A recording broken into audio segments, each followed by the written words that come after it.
ஊழல்லாம் சாதாரண ஊழல் கிடையாது. கொள்ளடிச்சு தினம் தினம் கொள்ளடிச்சிருக்கிறாங்க. இப்போ அந்த ஈசிஆர்ல ஒரு பிரிட்ஜை கட்டுறாங்க. இப்போ 14.5 கிலோமீட்டர் திருவான்மையூர்ல இருந்து உத்தண்டி வரைக்கும் 14 கிலோமீட்டர் ஒரு பிரிட்ஜ் மேம்பாலம் 2100 கோடி ரூபாய் டெண்டர் போட்டிருக்கான். அதுல ஒரு கம்பெனி 1400 கோடி டெண்டர் போட்டாங்க, அவனை டிஸ்குவாலிஃபை பண்ணிட்டான்.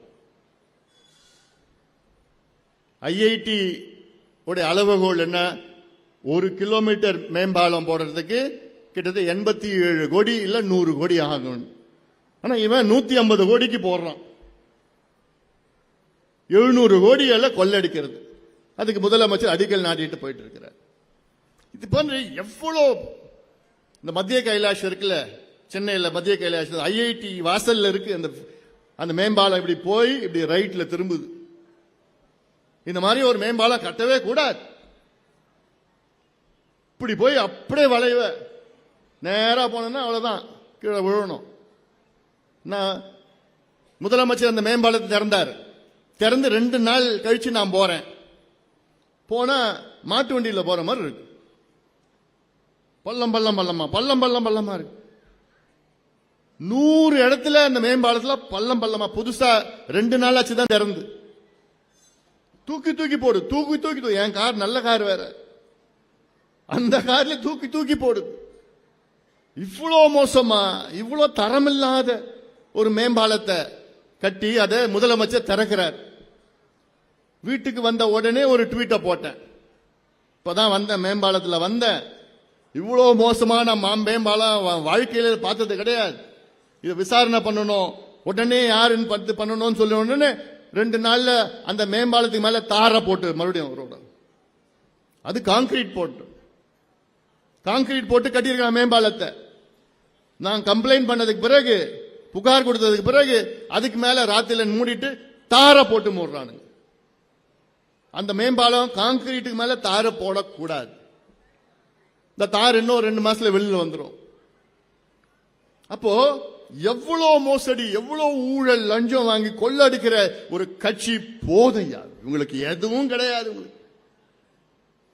எந்த கொள்கையும் கிடையாது. பெண்கள் பாதுகாப்பா இருக்கிறாங்களா தமிழ்நாட்டில்?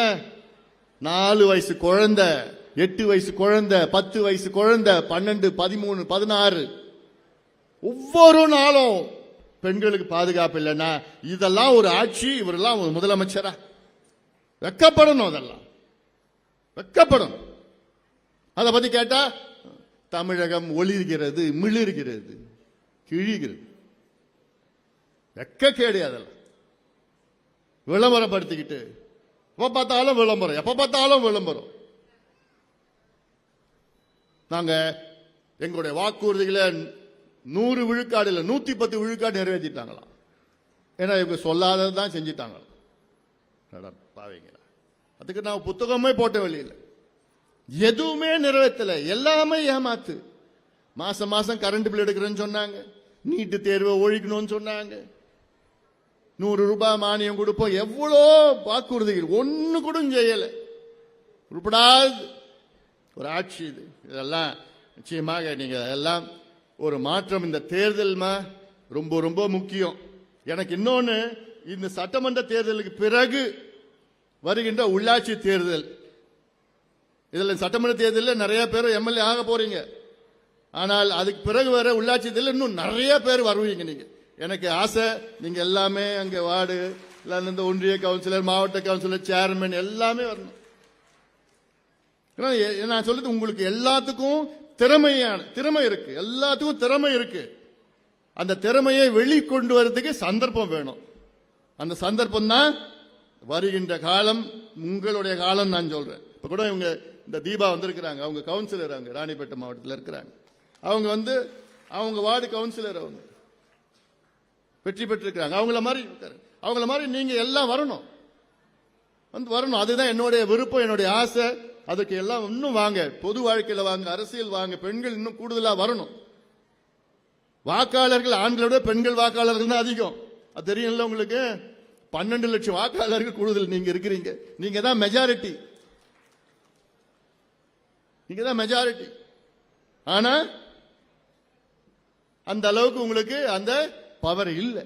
அந்த பவரை நீங்க தான் வச்சுக்க வாங்கணும். ஆமா, நான் சக்தி, எனக்குள்ள சக்தி இருக்கு அப்படின்னு எல்லாமே நீங்க வரணும், பண்ணணும்.